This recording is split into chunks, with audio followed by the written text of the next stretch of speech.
So I've been thinking about what to do with this microphone now that I have it. It's a cheap $100 setup. Microphone and a pair of headphones that I'm not even using because I've got better studio ones. And the audio software that I can't figure out. Because I didn't like this microphone looks a lot more professional, I guess, than the stupid snowball thing that Blue sells really cheap. Because I'm not gonna I looked at it because they had two at the store. They had a white one, which is their snowball, and then they it looks like a fucking eyeball. It's just a circle, and then they had a black version of it. And for some reason, the black one was $10 more expensive. For some fucking reason, because it was black, and I don't think I didn't look into it because I didn't care enough to, but I didn't think it gave anything different. I don't think it had any extra shit on it to make it worth more, but I think it was just because it was a different color, which is fucking stupid. Though I was gonna, if I had to choose between the two, I would have picked the black one because it looked cooler. But I wasn't going to. Actually, I say I wasn't going to. But my buddy, who's in a pretty, his band is more successful than mine, so I say he's doing pretty well. He started off writing and recording himself on his MacBook back in like 2008, 2009 with I don't know if it was a MacBook Air or just like a normal MacBook. It was one of the tiny small ones from back then. And a fucking blue snowball mic. And I thought it looked stupid because I'm like, how the fuck is that a microphone? Because was always used to the like live mics that look like a microphone. Like if you picture a microphone in your head, that's what I imagine most microphones look like. Because I'd never really been around or seen anyone use like a drum mic or shotgun mic or anything else to record vocals. And then he had this fucking orb microphone. I'm like, that looks fucking stupid. But he recorded a good handful of songs on that um, in the beginning, and they didn't sound bad. So when I saw it at the store, I said, oh, I had a buddy who used one of these. It's not so bad.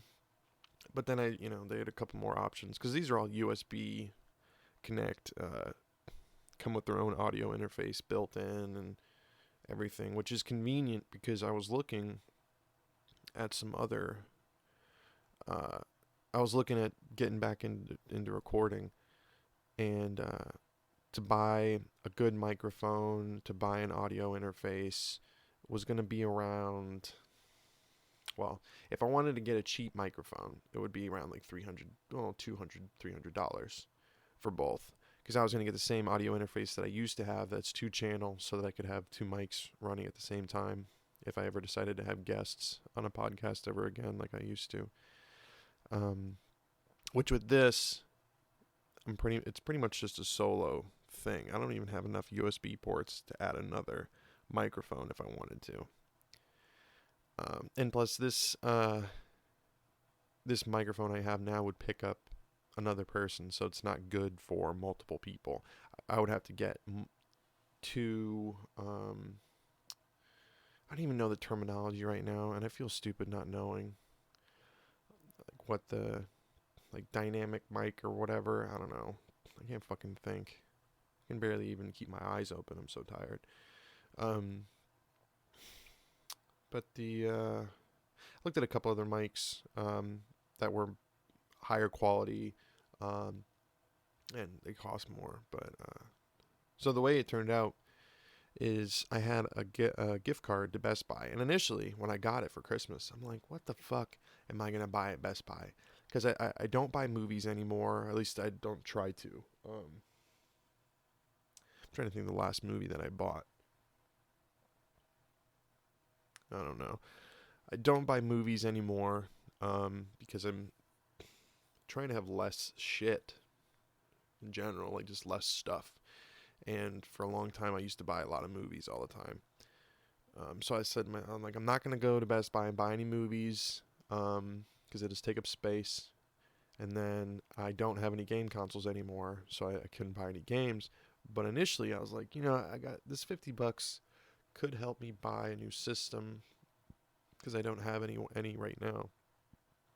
And I saw, I went over to the PlayStations because I'd rather get a PlayStation again than an Xbox.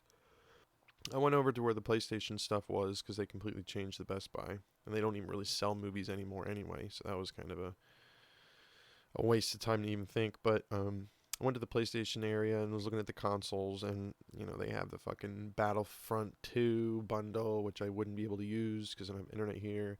I think they had a Call of Duty World War II bundle, which I couldn't use because I don't have internet here. And a couple, I don't know if they had any PS4 Pros or not. I can't. They probably did, but I didn't really look because those are like, $400 I think starting out, and then the bundles are like $350 or whatever. So those are really out of my range anyway. So a $50 gift card wouldn't really help. But there was a refurbished one that was there for $230, and I thought, if I get this one, the $50 would actually bump it down under 200, which is feasible. It's not. It doesn't. I don't. Wouldn't feel so bad for buying it then. But it wouldn't come with anything since it's refurbished. It doesn't have anything come with it. And I know like a normal new PS4 doesn't come with anything either. So it wouldn't be like I'm missing out on anything. But then I was looking at the games, and the one game that I wanted to get, Horizon Zero Dawn, is $50 still. And I'm like, fuck. If I buy the refurbished PlayStation and this one game that I really want to play, then I'll be paying what I was going to pay for, like, I'd be paying full price for the PlayStation pretty much and getting a game, essentially. I'm like, that's not a bad a trade-off, right? So the $50 gift card could either go to the PlayStation and make it cheaper, but then I'd have to pay the same amount back by buying the game, or I could use the $50 gift card to pay for the game and then pay full price for the system. And I was kind of weighing this in my head all before I went to work that day. So I couldn't make the decision then because I wasn't going to leave the PlayStation in my car overnight with the freezing temperatures. I didn't want to fucking break it after buying it. So I decided to hold off, and I thought about it for a while. And then I went back the next day No, I didn't go back the next day. I said I was going to, but then I never did. And then waited a couple more days, went to New Year's and had fun and got drunk. And then I came back on Wednesday? On Tuesday. I went back to Best Buy because I was up in town killing time and spending all my Christmas money, I guess. I got a gift card to Barnes & Noble too. But I went to Best Buy, and I was looking at the systems that the refurbished one that I wanted was gone.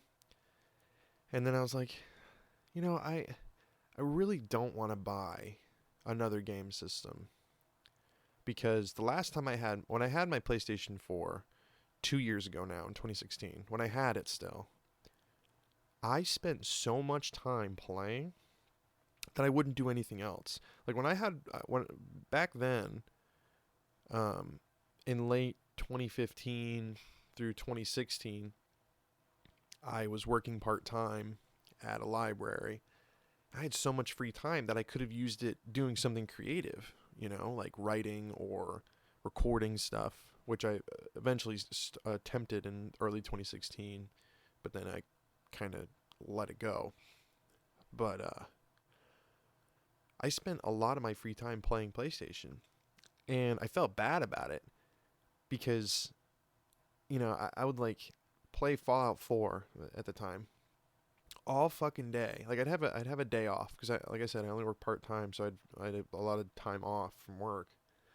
I'd spend all day playing Fallout 4. And it wasn't like, when you're a kid and you have like a snow day or a rainy Saturday or something and you play video games all day, you're like, wow, I didn't waste my day. I played video games all day. You know, it was fun. But when you're 26 and you're working part-time, so A, you're not making a lot of money, and B, you're not utilizing your time like you should. And then you spend all day playing fucking Fallout 4, which isn't really a great game to waste your day on anyway. You feel like a piece of shit. And I felt like a fucking piece of shit that day. And I realized, like, man, you know, and then after that happened, I went to camp up in Maine, and I was away from all of my stuff for a couple months. And when I came back, I felt a lot better about being materialistic. And I'm like, I'm going to stop caring about frivolous stuff. And then I eventually sold all of it. But I'm like, since then, I've kind of craved playing video games. You know, I missed it. I talked about how I wanted to, when I got my shit together and I had my own place and I saved up for a computer, I'd start streaming because I like playing video games and I wanted other people to, I guess, share in my video, like, you know, watch me play, like fucking Let's Players or streamers. Like, when you think about it, it's kind of strange. Like, a guy or a girl sets up a camera on their face. Most of them do. They set up a camera showing them with their headphones on or whatever. And then the rest of the screen is them playing a video game. And then everyone else is just watching them play. You know, and people online kind of... I saw one comic that talks about that, where this guy, it's like, they're stick figures or whatever, but one guy comes up to his friend who's at the computer with a bag of popcorn watching somebody play a video game. And the guy's like, you're not even playing. Like, where's the fun in that? And then he goes into the other room and he starts watching football. As if that's supposed to be some sort of equivalent thing. And to me, like, I used to believe, like, I used to think that way before. Like, yeah, they are equivalent, you know? You're not actually playing football. How can you get enjoyment from someone else doing it? But I think that kind of dichotomy is weird because with, like, now, watching a football game, I would compare to watching, like, a game tournament, like League of Legends tournament or a CSGO tournament or, like, an MLG thing like that, because they're competing, right? They are like sports, they are like athletes in a way. Like, they train all the time and that's their thing. And some Let's Players train, you know, they play 8 hours a day every day or whatever. But these people are actually, like in South Korea, they're seen as athletes. But normal Let's Players, like someone that I would be, is just a guy who plays and wants other people to watch him play so he doesn't feel as lonely when he's playing. It feels kind of stupid. Like, I've been playing video games alone, minus multiplayer games, my entire life. You know? Like, play PlayStation 1 or Sega, no one's watching me play or commenting on it except maybe my little brother, but even then I wouldn't consider it the same. But then for some reason now, all of a sudden, and it's not even all multiplayer games. Like, I know a lot of people watch other people play, like League, that's a big thing, or Overwatch or whatever, those are multiplayer games, but the ones that I watch are usually single player games that people play alone, and they're just playing them. Like, one of the, well, and the other thing is that people usually play them well, but that's beside the point. The fact that some person is playing a game in their house, and here's the other thing too, is that they live off of that. Like, one guy I watch, he has been streaming full time as his job, like his income, for 3 years now, I think. That's all he does, as far as I know, for money, is he plays video games and has people watch him and give him money. And that's just weird, because you think about, like, when we were young, we never thought, at least I never thought, that you'd make money playing video games, right? Like, as a job, like as a 9-to-5 job, which is what streaming has become. These people get up in the morning, they do their routine, and then they sit at their computer or their PlayStation or their Xbox, and they play video games for 8 hours straight, stream the whole thing, and then they stop.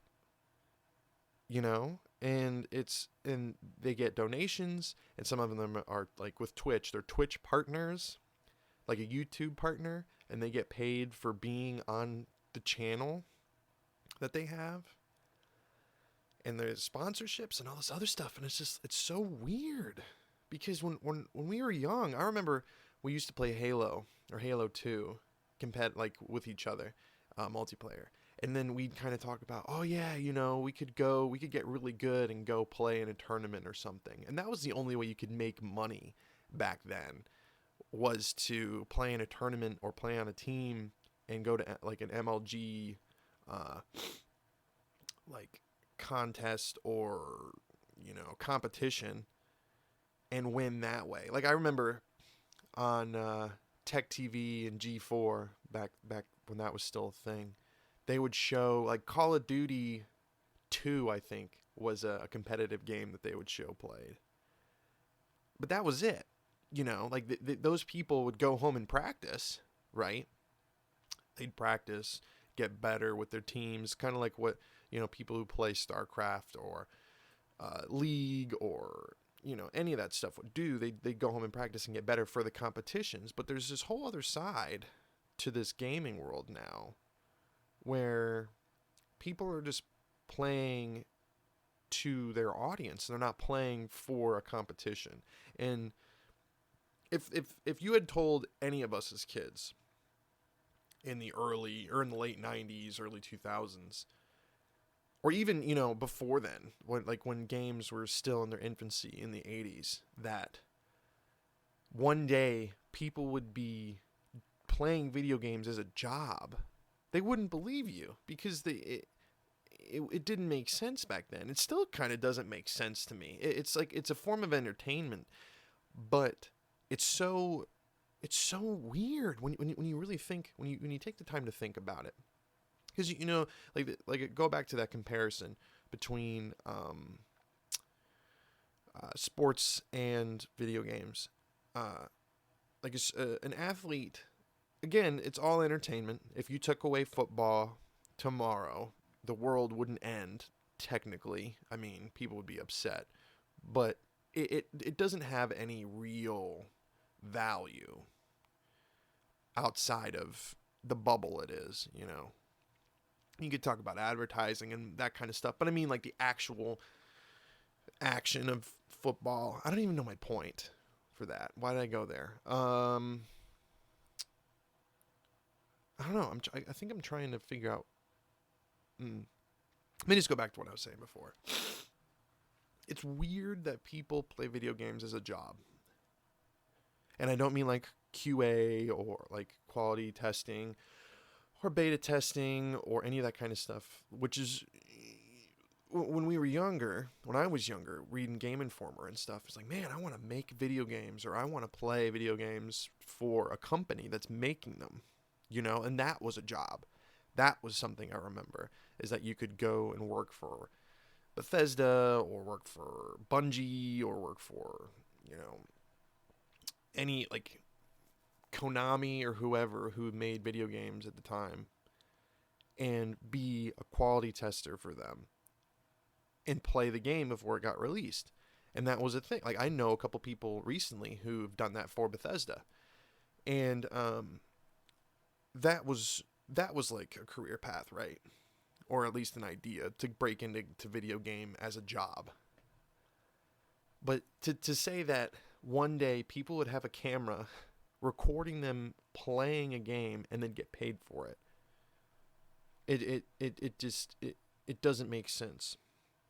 That'd be like now. Well, fuck. I actually just remembered this. There's a TV show, and I don't know if the people on the TV show get paid. I assume they do. But there's a TV show in England, and I forget what it's called. It's something box. Goggle box or something like that. It's got a stupid name. But the TV show is a TV show of people watching TV. Now, let me break it down for you. So when let's say I turn the television on and goggle box is on, I'm watching another family in their living room watch a television show. And it's them commenting on it. Like, why? Why is that a thing? Why do I have to live vicariously through this other family watching a television show when I could just be watching the television show? You know? And that kind of stuff, it just doesn't make sense. Like, where's the entertainment value? Unless you're just unless you're just a voyeur who wants to watch other people do things, which I know there are people like that, because I remember back before Twitch was big and streaming was a huge thing that everyone gets into or like knows about, right? I remember stumbling upon a person who was live streaming their life, like every aspect, in their bedroom, in their house, everything, and they just had it up, and they were just kind of like a Truman Show, but they knew they were being recorded. And it was weird because, like, to tell you the truth, I started watching it when I was younger because it was a woman and she would like get naked and stuff, and it was like, oh, cool, this naked chick. But thinking about it now, it's just like, why would you want other people to invade your privacy that way? Like, do you get off on it yourself? Because there are obviously people who get off on it from, watching someone. Mostly because of the nudity, or maybe just because they're weird and they want to look at somebody else's life. But where's the entertainment value in general for any of that kind of stuff? And, you ask myself the question, why do I like watching streamers now? And for me, with gaming, it's pretty obvious to me. I like watching people who are good at what they do, right? Most of the people I watch are good at the games they play. And, they beat the game really well, or they, take advantage of glitches, or they just do cool stuff. And usually they're funny or charismatic, so watching them isn't annoying. But then there are some people out there who suck at video games, or people who are just okay, and I don't understand how that became. Oh, and here's back to what I was saying about the woman who was live streaming her life. And this is a long time ago, before everyone was streaming everything all the time. Like with social media and Snapchatting and live streaming, like on Facebook or whatever. This is way, way, way, way before all that. I think this is probably like in 2005 or something. Like, this is a long time ago. And now on Twitch, they have channels where people live stream them eating, live stream their vacations, they live stream their days. And I know this kind of comes out of vlogging, but it's I just don't get it. Like, where's the value? Like, what? There's obviously some value in there, some psychological reason why people would do this. But what? And maybe like I touched on before, maybe it's some sort of, like, they like being spied upon, because that's really what it is, right? When you walk by somebody in the mall or on the street or at work and you don't talk to them, but you observe them as they do their stuff, you're spying on them. You're just observing them, and they don't know. I guess that's the difference, is that streamers know that they're being watched, but you're not, for the most part, you're not interacting with them. You're just seeing them live their life from your couch instead of living your own life. And it's weird, to how we have this whole substrate of society that's become voyeuristic because it's normal, I remember on YouTube, when people started doing vlogs, right? where they would say, "Hey guys, today I'm gonna go da da da da da," and then you follow them through their day, and then they talk about like the stuff that they're doing. And with some of those people, you could get inspired to go do your own stuff, right? But now I feel like that kind of aspect of using someone else's achievements to inspire you and motivate you to go do your own is kind of gone, because people just see it as a television show now. Like, we're watching other people's lives as if it's TV.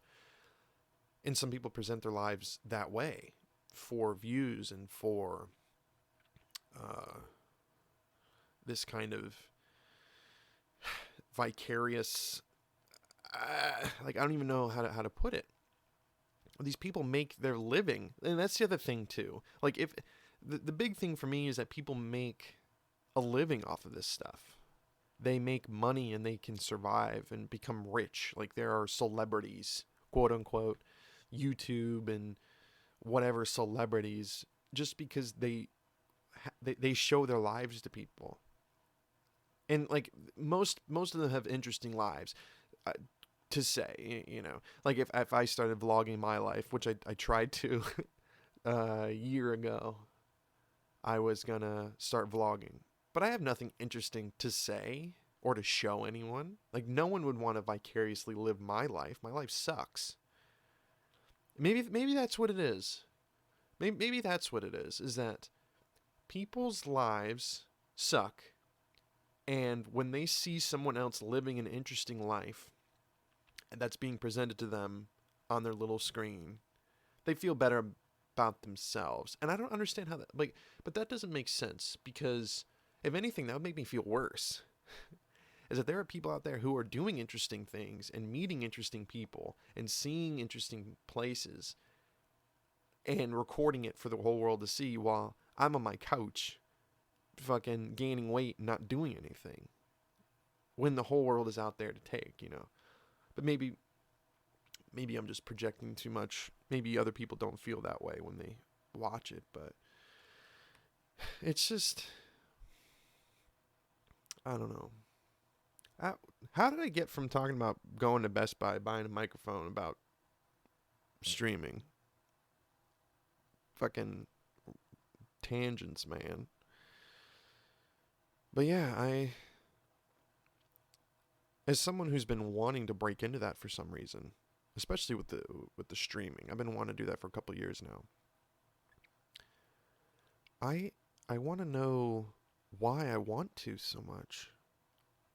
Because it's not about playing video games, really. In a way, it is, but it's not. Because if I really wanted to play the video game without all the other stuff, I would just buy the system and play the game. But another part of me wants other people to watch me and be involved with my achievements or my failures at the game. And I've never felt that way before until now, like in this time frame. Like, when I would play Metal Gear Solid as a kid, I didn't care about what my friends thought, right? About how well I was doing or whatever. And I didn't want them to watch me. If anything, when I was younger, I fucking hated watching people play video games. I still hate it now if they suck. But for the longest time, I couldn't watch someone else play a game because I wanted to play the game and show them up, right? But now we live in this weird space where people watch other people play and they give them money all the time. Like, I've been watching other people play, like, PUBG or even fucking old stuff. Like, they'll stream old, like, Mario, and people drop tens of dollars or hundreds of dollars on these people just for playing the game. Most of the time they're playing it well, but even then it's like, why? I don't understand where it came from, like how it became what it is right now, and how we got into this place where, but before, like when YouTube first started and people started putting stuff out online, I don't think YouTube was paying people outright. Like you could put ads on it, you get ad revenue, but you weren't getting paid by YouTube to make stuff. And then when people started getting YouTube Partner, they started getting paid, and they started becoming these kind of YouTube celebrities with channels that are huge, like Philip DeFranco or Logan Paul now. And there's these smaller people who saw that people were making money off of YouTube and wanted the same thing. But now, because things are different, it's all become crowdfunding with Patreon and stuff like that, where people want to make a career off of YouTube, but they can't do it through YouTube per se. So they have other people fund them. They're like, oh, if you like my content, drop me some money at Patreon.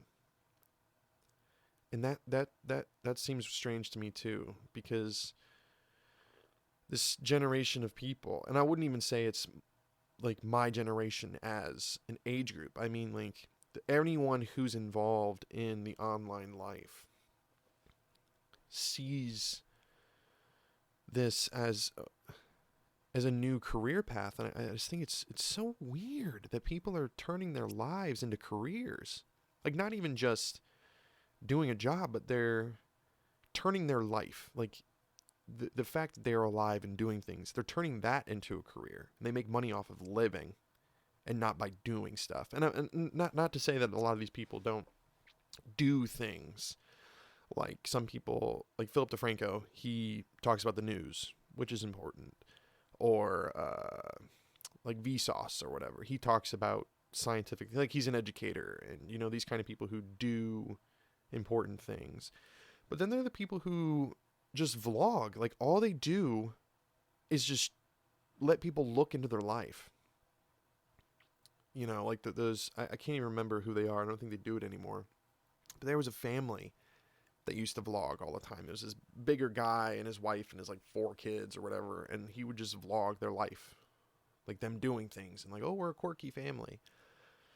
Like, how do you turn your life into a sitcom and make it monetized? Like, how and why? You know,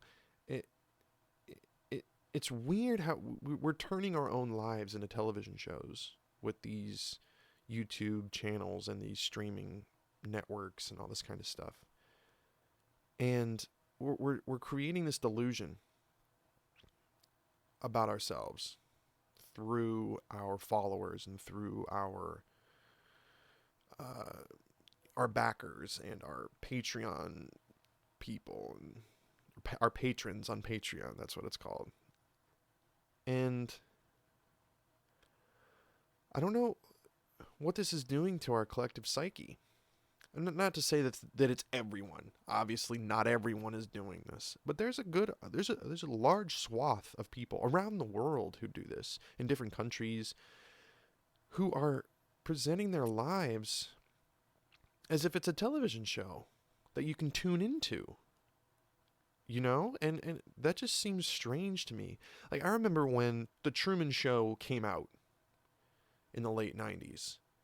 And people are like, man, I wouldn't want my life to be broadcast to the world.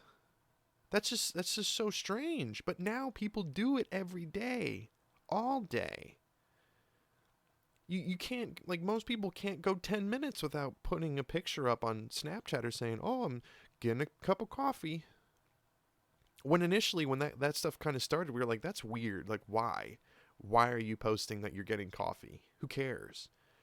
But now it's gone so far that people want to know what you're doing every hour of every day. And you want to tell them every intimacy of your life, about your relationships, about how you live, where you live, what you do, when you're doing it. And I don't know if that's healthy for us as people. Because I know humans are social creatures, right? We yearn for connections with other people, and we yearn for meaningful relationships, and we don't like being isolated. We don't like being alone or unloved. But is this the right way to get that kind of attention? You know, having other people vicariously live your life. Is that good? And I don't know if it is, right? You know, like what kind of strain, and you can see the kind of strain it does have on people. Like the people who get super big into YouTube and they vlog all the time and they're creators and everything. And then it puts a strain on them because they have to put their entire life out there. And then some people after a while, I can't come up with any examples per se, but I know that they're out there. People who do this and then they eventually stop, and then when they come back, you know, they have their hiatus and they come back and say, I couldn't do it, you know, I felt like I didn't have any privacy, all this kind of stuff. But at their height, it was the same. You know, they didn't have any privacy, but they liked the fact that there were other people engaging in their lives, people they would never know or never see. They're just, you know, commenters on a video, or, you know, an email saying, "Oh, you changed my life," which that kind of positive stuff I can understand, because I've had positive interactions with people that I've changed their life, but in the real world, not online. But we're just in this weird space because this is all new. This is all, you know, having people live their lives vicariously through others because they're putting their life online for the world to see is new.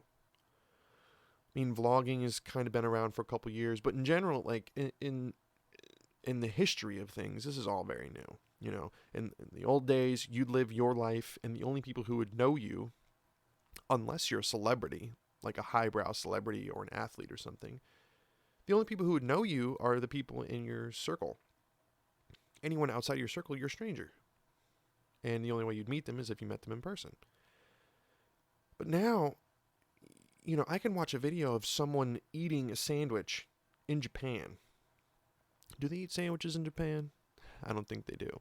Eating sushi or noodles, right, at some corner ramen stand in Tokyo. I could probably Google that right now and find someone streaming their life. What value does that give me? One, it'd be interesting to see cultural difference. But aside from that, I'm just watching a guy eat or a girl eat. And why is that entertaining? Is it entertaining? Or is it mindless? Because if you think about it, like if you did any of the stuff people do vicariously through the internet, if you did any of that in the real world, you'd be looked at as a creep. But for some reason, online, it's okay. And I think it has to do with the fact that the presenter is doing it with full knowledge that they're going to be watched. And that's the big difference. But the act itself is the same. If I go to like the food court at the mall, sit down in a chair, and to start watching someone eat their food, what am I getting out of that? Other than being a voyeuristic creep? Nothing. You know? So why is it okay? Or normal? I shouldn't say normal. Who knows if it's actually normal? But who says it's okay that because the person on the other end knows they're being watched, it's okay to watch them eat, right? And it's not like it's a cooking show, which, you know, talk about like Triple D or something, where you watch Guy Fieri eat food and then comment on it. Most of the people on live streaming don't, as far as I know. You're just watching them eat. Where's the value? I don't get it. And how can these people... And the big thing that it comes back to me is people make careers out of this. The way they make money is living their life and putting it online. It's baffling. When the rest of us have to go out and do a service or some other thing to generate revenue, these people just put a camera up, say, "Hey guys, I'm gonna put my makeup on," and they put their makeup on. "Hey, I'm gonna go to the store And then they go to the store. Hey, I'm going to go out with my friends. And they go out with their friends and they show it. I'm like, I'm watching you live your life from my couch. What value is there for me? Aside from any negative connotations that can be taken from it, because I feel like a piece of shit because I'm watching somebody else live their life. I don't know.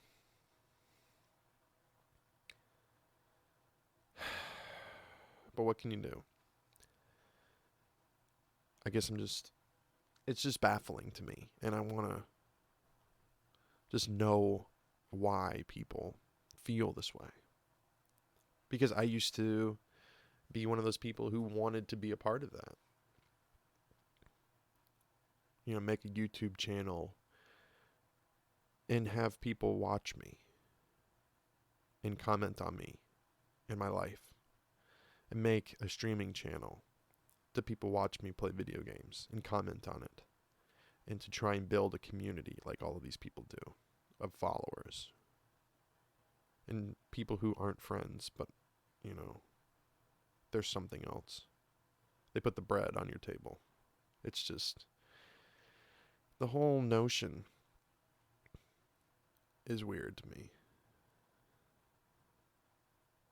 But I don't see it going away. And I had an idea that eventually we would have people who would live stream their entire life as if they were the Truman, as if they were the Truman Show. You know, from childhood. And I know that there are some people who keep doing YouTube vlogs after they have children. People who have quit because they had children.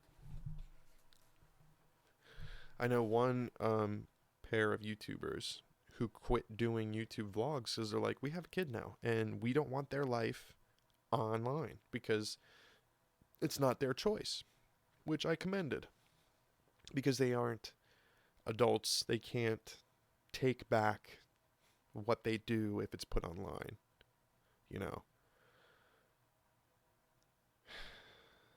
But then there'll be a time when that doesn't matter. And we'll maybe eventually in the future we'll all be living our lives online in some form or fashion.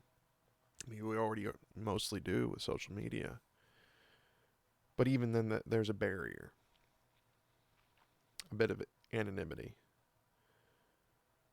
But with the live streaming and the vlogging, there isn't much of a barrier. There's just the screen. And editing, I guess, but... Well, I don't know how I went on that tangent. I don't even remember my original point. I think I was talking about how I bought this mic. And then I went into this long tirade about streaming and the psychological implications of such. But I don't know. It's interesting. It's interesting to think about the kind of things we do for the internet and for money and for popularity. Who knows what'll happen?